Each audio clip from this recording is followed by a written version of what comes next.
le rôle joué par la PAL d'abord pour la conservation des zones humides et la réglementation des activités socio-économiques et par la suite on enchaînera avec l'agriculture autour des zones humides, une agriculture unique. Les Gataï de Ralmlah, c'est devenu un patrimoine, c'est devenu une marque de fabrique et on essaiera justement d'opérer une véritable immersion dans ces techniques, dans ces approches, dans cette philosophie également autour des Gataï. Il y aura la projection d'un certain nombre de vidéos qui parleront justement de Ralmlah, qui permettront de connaître davantage les richesses de cette ville avec un jour à Ralmlah une production du Fonds mondial pour la nature et également on parlera du tourisme autour des zones humides et bien évidemment ce sera le cas de Ralmlah. Je vous remercie encore une fois pour la fidélité d'être là lors de cette semaine qui est essentielle et on essaiera justement d'interagir davantage. Je compte sur vos questions bien évidemment qui seront adressées à nos différents experts qui se relèveront ici même ou en ligne pour pouvoir justement essayer d'affiner les recommandations, les outputs de cette semaine des zones humides. On va démarrer tout de suite, on le disait avec Parna, avec ce faux dilemme, on le disait entre le développement économique et la préservation de l'environnement. Et j'invite Monsieur Zied Ahmed qui est en direct, en ligne avec nous, donc du CA Montpellier. Bonjour. Bonjour, est-ce que vous m'entendez bien? Très bien. Et ben, the stage is yours. Donc, je vous réitère les vœux de bienvenue en vous remerciant justement pour le choix de l'intitulé, la pertinence de la problématique. À vous, allez-y. Merci beaucoup. Je vais me permettre de partager l'écran. Hop. Est-ce que tout est clair, tout est visible? Oui, ok. Très bien. Ok, parfait. On y va. Alors, merci beaucoup pour votre invitation. Rapidement, donc, je vais essayer de faire une présentation en 10 minutes.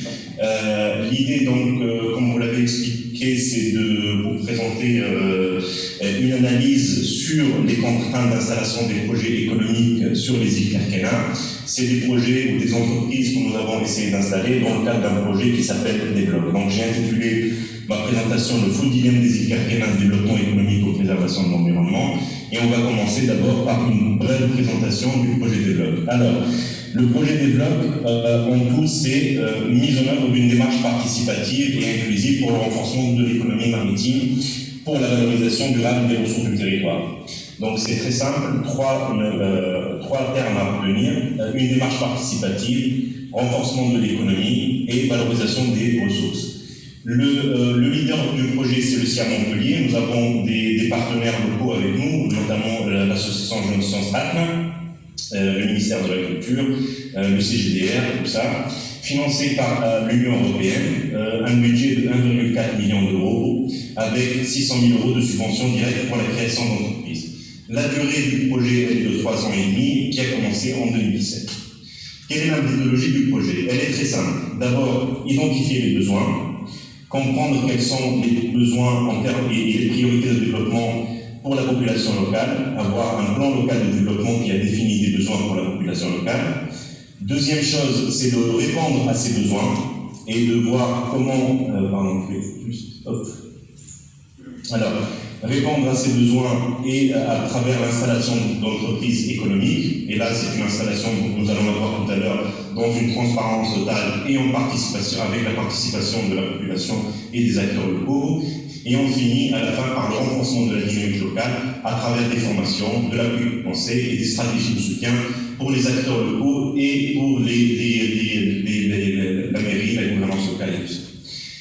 Alors, quels sont les besoins exprimés par la population locale? On va revenir à cette histoire de plan local de développement. Les Kerkéniens, quand on leur a posé la question, ils ont défini 5 priorités. La première, c'est le retour à la pêche artisanale. La deuxième, c'est le renforcement de l'agriculture locale comme alternative à la pêche artisanale, parce que tout le monde à Kerkéna sont conscients que les ressources halieutiques sont en déclin. La troisième priorité, c'est la préservation de l'environnement, parce que sans l'environnement de Kerkéna, nous n'aurons ni pêche artisanale ni agriculture locale. Le développement du tourisme durable, étant donné que le tourisme est un secteur à promouvoir à Kerkéna, et le Kerkéna est doté de touristique durable et prometteur. Et dernière chose, c'est le renforcement de l'artisanat local.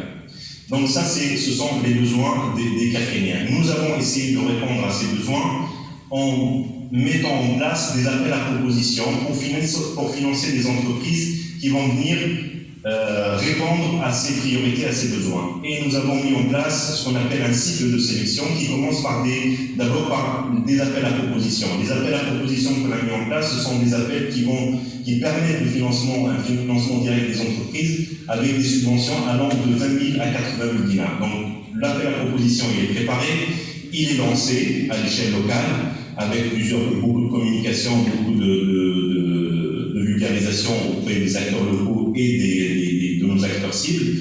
On dépouille le dossier avec les acteurs locaux. Un comité technique se tient à Sfax et plus précisément au CRDA ou au gouvernorat de Sfax pour noter techniquement les projets proposés.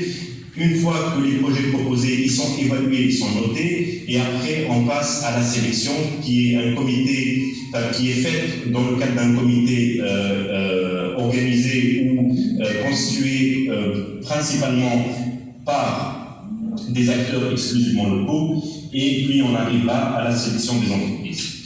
Donc quels sont les résultats de ce travail-là? Au bout de 3 ans, on a lancé 3 vagues d'appels à propositions. Et ça nous a permis de recueillir 131 projets déposés par des Carquéniens qui sont dans la grosse majorité des jeunes. On en a sélectionné 52 projets sur les 131 reçus et on a installé réellement 100% 13 entreprises. 8 entreprises en cours d'installation, c'est-à-dire à part les 13 qui sont déjà installées, il y a 8 qui sont en cours d'installation et 9 qui sont en cours d'accompagnement. C'est-à-dire on est en train de travailler encore avec eux, le business plan, le schéma de financement et tout ça. Donc sur les 13 entreprises installées, nous, ce n'est pas le sujet de notre discussion, c'est de voir quel est réellement les causes d'installation de certains projets. L'idée, c'est de vous présenter maintenant rapidement les projets, quelques types de projets installés, et on va aller sur les projets non installés. Les entreprises installées, donc là, par exemple, une entreprise d'organisation de balade en mer, une entreprise de pêche artisanale, à M. Manuel Mahlouf, une entreprise de vente de produits cosmétiques naturels, promue par Mme Monet Garbouz, une entreprise de fabrication de masse métallique qui permet de donner aux pêcheurs une alternative aux masses plastiques, des projets d'élevage bovin, une entreprise par exemple de collecte des déchets plastiques, une entreprise portée par un GDA, c'est la seule promue par un groupement de développement agricole, etc., etc. Alors, les entreprises ont installé. Comme je vous l'ai dit, on a essayé d'installer des projets, on a sélectionné, mais malheureusement, on n'est pas arrivé à installer tout le monde. Et donc, quelles sont les entreprises qu'on n'est pas arrivé à installer? La liste est longue, mais je vous ai choisi des entreprises qui sont en lien avec notre thématique. On a 2 projets d'élevage de crevettes à Arles, qui ont été proposés par 2 jeunes promoteurs, 2 projets de transformation des produits de la mer, un projet de restaurant flottant, qui vient dans le cadre de la stratégie du besoin en priorité tourisme durable, et un projet de broyage de plastique. Ce sont les principales entreprises que nous n'avons pas réussi à installer parce que nous n'avons pas obtenu les autorisations nécessaires. Et pourtant, ces entreprises sont des entreprises en lien avec les priorités locales, en termes de protection de l'environnement, du tourisme, la valorisation des produits agricoles, la diversification de la production également. Ce sont des entreprises créatrices de valeur ajoutée et d'emploi, et ce sont des entreprises qui permettent de structurer des filières et une tissu économique local. Et pourtant, on n'a pas réussi à les installer. Pourquoi ces entreprises ont eu des refus d'autorisation? Pour 2 principaux motifs. Le premier, c'est l'absence d'une zone industrielle ou d'une zone d'activité à Arles. Et selon la MPE, l'Agence nationale de protection de l'environnement, toute activité industrielle devra se faire sur une zone industrielle. Et le deuxième motif, c'est le caractère sensible de l'écosystème carquénien, et particulièrement pour protéger le domaine public maritime local. Les défenseurs de ces 2 motifs nous expliquent aussi que Arles est un territoire classé comme territoire sensible au regard de la richesse de l'environnement. Donc, il n'y a pas de zone industrielle parce que, tout simplement, le schéma d'aménagement territorial n'avait pas prévu de zone industrielle à Arles. Et le schéma d'aménagement, s'il n'a pas prévu de zone industrielle, parce que la priorité à atteindre selon le schéma d'aménagement ou le plan de développement, c'est de protéger l'environnement, préserver les ressources et développer le tourisme. Ce sont les priorités qui sont marquées noir sur blanc pour les schémas d'aménagement et les plans de développement. Ce sont des arguments qui sont défendables, très compréhensibles, mais notre question, est-ce que les résultats de ce plan de développement ou de cette politique de développement sont au rendez-vous? Est-ce que ça a permis d'atteindre les résultats escomptés en termes de protection de l'environnement? La réponse, elle est tout simplement non. On voit très bien à Carquena qu'en arrivant sur le territoire, la pollution plastique, elle vraiment défigure le paysage. On a une pollution pétrolière par le pétrole qui fait la une des journaux. Et on a aussi beaucoup de pêche illicite, une surpêche qui est connue par tout le monde, beaucoup d'atteintes au domaine public maritime, etc., etc.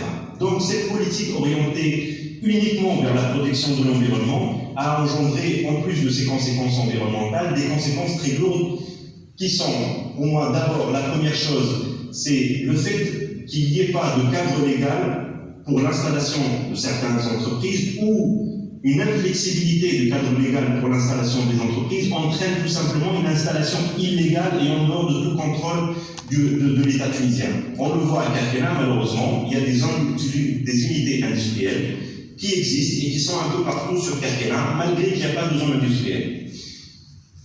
Deuxième chose qui est induite par cette politique de protection de l'environnement, c'est qu'il y a une tension sociale, ça génère une tension sociale. C'est-à-dire que le refus de certains projets légaux et le fait qu'il n'y a aucune action qui est entreprise face à l'installation illégale de certains projets, ça crée des tensions sociales. Et troisième élément, c'est que cette politique, malheureusement, qui est là depuis des années, ça a engendré une déstructuration territoriale, une déstructuration de l'économie territoriale, c'est-à-dire un peu partout on voit des usines, un peu partout on voit des